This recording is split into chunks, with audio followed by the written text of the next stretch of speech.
Pineapple തോട്ടത്തിലെ തൊഴിലാളിയെ പട്ടാപ്പകൽ കാട്ടാന ആക്രമിച്ചു. ആവോലിച്ചാൽ സ്വദേശി സതീശൻ പരിക്കുകളോടെ ചികിത്സയിലാണ്. അത്ഭുതകരമായി ജീവൻ തിരിച്ചു കിട്ടിയതിന്റെ ആശ്വാസത്തിലാണ് സതീശനും കുടുംബാംഗങ്ങളും. കീരമ്പാറ പഞ്ചായത്തിലെ ചീക്കോടുള്ള പൈനാപ്പിൾ തോട്ടത്തിൽ ഞായറാഴ്ച വൈകുന്നേരമാണ് കാട്ടാനയുടെ ആക്രമണം ഉണ്ടായത്.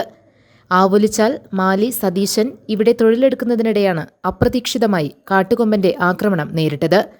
തുമ്പിക്കൈ കൊണ്ട് അടിച്ചതോടെ നിലത്ത് വീണ സതീശനെ ആന പിന്നെയും ആക്രമിച്ചു. ആനയുടെ ചവിട്ടേൽക്കാതിരുന്നതിനാൽ ജീവൻ തിരിച്ചു കിട്ടി. തോട്ടത്തിലെ മറ്റ് ഭാഗങ്ങളിലുണ്ടായിരുന്ന മറ്റു തൊഴിലാളികൾ സതീശന്റെ നിലവിളി കേട്ട് ഓടിയെത്തിയപ്പോഴാണ് ആന പിന്മാറിയത്. 2 ആനകൾ തോട്ടത്തിലുണ്ടായിരുന്നു. അതിലൊന്നാണ് ആക്രമിച്ചത്. ഗുരുതര പരിക്കേറ്റ സതീശൻ കോതമംഗലം മാർ ബസേലിയോസ് ആശുപത്രിയിൽ ചികിത്സയിലാണ്. കഴിഞ്ഞ് ഒരു 3:30 കഴിഞ്ഞിട്ടുണ്ടാവും. പൈനാപ്പിളിൽ പണിതുകൊണ്ടിരിക്കുകയായി. ബഡ് പ്ലാവിൻ്റെ ഇടയ്ക്ക് ഒന്നും കാരണം കണ്ടില്ല. ചെന്നപ്പോൾ തുമ്പിക്കൈക്ക് കഴുത്തിൻ്റെ അടിച്ച് വീഴിച്ചു. നിലത്തിട്ട് കുറച്ച് നേരം തട്ടി. അത്രേ ഓർമ്മയുള്ളൂ.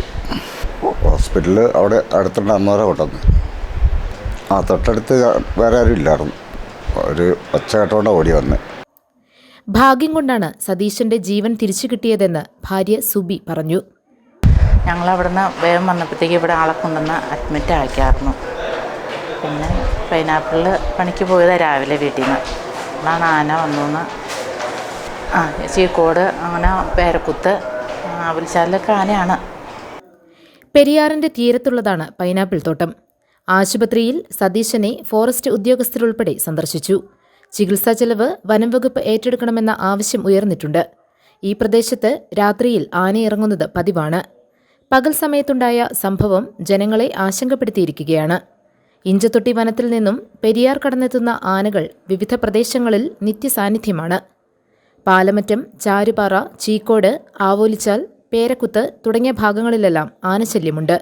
ആനശല്യം തടയുന്നതിനുള്ള ഫെൻസിംഗ് സ്ഥാപിക്കുന്ന പ്രവൃത്തി പൂർത്തിയായിട്ടില്ല. GTV news, Kothamangalam.